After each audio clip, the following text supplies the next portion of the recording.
नमस्कार, स्वागत आहे आपलं स्वादिष्ट खमंग किचनमध्ये। आज आपण बनवणार आहोत कैरीचा छुंदा किंवा गुळांबाही म्हणतात याला। तर आता आपण बनवणार आहोत। त्याच्यासाठी 1 वाटी कैरीचा खीस घेतलेला आहे मी।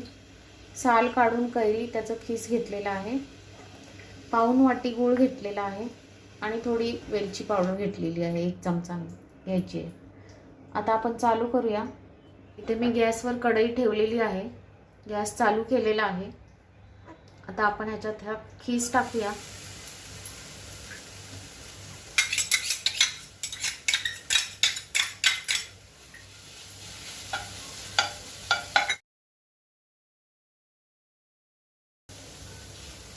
हा थोडा वेळ असा परतून घ्यायचा आहे।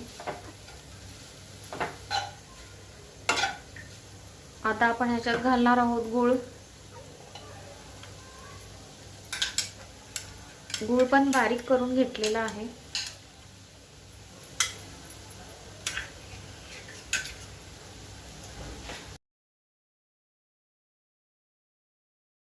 हे बघा, आता हे गूळ व्यवस्थित विरघळलेला आहे। आता चांगलं शिजवून द्यायचं आहे ह्याला।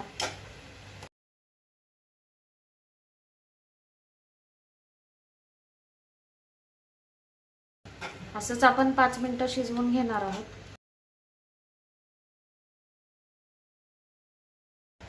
आता आपण ह्यात टाकणार आहोत थोडी वेलची पूड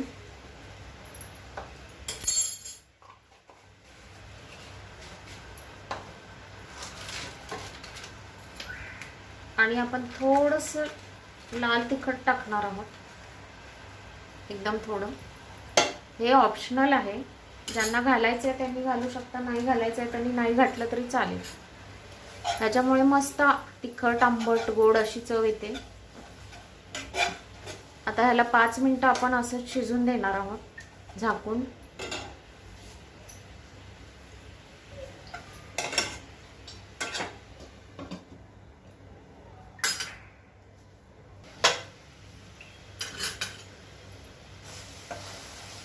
आता हे आपलं झालेलं आहे, हे बघा छान झालेलं आहे। आता आपला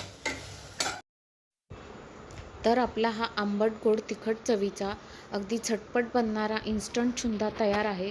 तुम्ही पण नक्की करून बघा, अगदी 15 दिवस फ्रीजमध्ये सहज टिकतो। आणि आवडला असेल तर लाईक शेअर सबस्क्राईब करा।